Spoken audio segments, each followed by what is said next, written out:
It's pretty crazy to hear that I was the first Rookie of the Year in the FIS freestyle competition. I mean, I just went into the season with no expectations. I just wanted to ski my runs and hopefully improve, and so I didn't really see it coming, but as the season went on, I just kept striving to improve and put down better and better runs. I think I'm still finding out how much it's changed my expectations, honestly. I think that it's put a bit more confidence into me that I can do it, but I do have to still fight that voice that says that I have to do it every week. I think that I had some great learning curves this season, and I have to remember that although this season had a lot of ups in the grand scheme of elite sport, there's also a lot of downs. And then to finish with the Rookie of the Year, I kind of went, tick, great season. And then to show up the next day as an underdog in the Jules event, I was just happy to be there and competing. And as we progressed through the rounds, I was kind of shocked myself, but I just kept getting confidence the more and more runs I put down, and I flowed with that, and yeah, it turned out pretty fantastic in the end.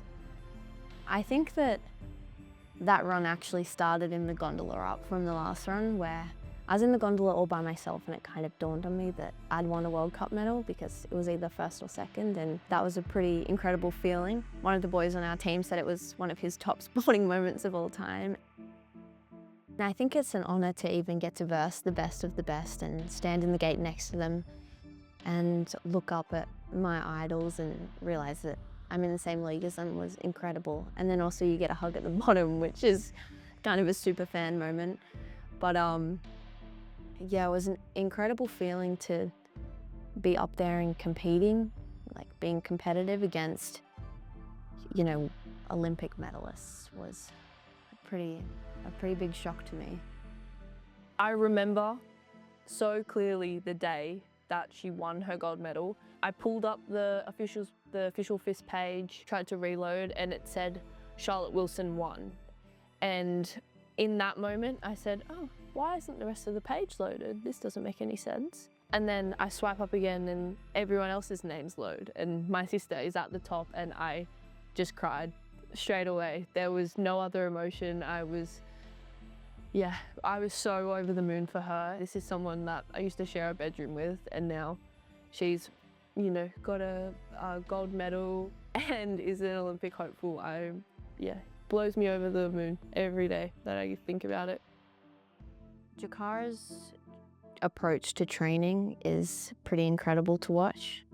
She's a big role model for me in that sense, that she just puts her head down and she does the hard work, and she's always doing the 1%ers, we call them, you know. Charlotte's season was amazing. It was really fun. I made it to the first two events of the season. It was really fun to have her around, and she absolutely crushed it. To see her progression throughout the season, and then I was able to be there for her win in Livigno on the Olympic course. So that was really cool to see, and epic way to wrap up the season for her. I guess my biggest fear as an athlete is crashing. Definitely, mogul skiing's a pretty demanding sport. I know there's lots of sports that are extreme, but traveling that fast down a hill, doing flips off jumps, and you know, just having to flow into a bunch of bumps is pretty crazy. I know every time we get on a chairlift with someone who's just skiing for leisure, they always ask us how our knees are, and they can't believe that we ski the bumps. So pretty demanding, and it's pretty terrifying standing at the top of the hill and knowing that that's what you have to ski into.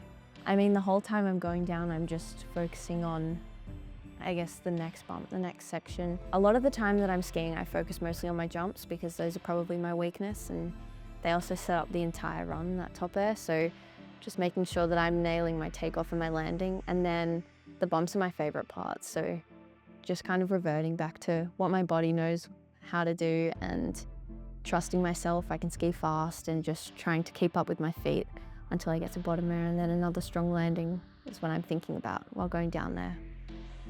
I have two horses. Their names are Harry and Pearl, and they mean the world to me. They're like my pets, really. They're dogs, but really big, and I just love to give them a hug out in the paddock after a long day, or just go for a relaxing ride out into the bush. It makes me forget about all the demands of training and uni, and it's quite relaxing. I think similar to mogul skiing, dressage is about perfection.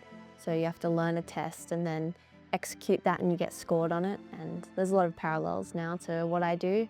I just loved the partnership that I had to form with my horse, and then all the training, the nitty-gritty, you know, doing things to the best of my ability. I think that's what really drew me to it.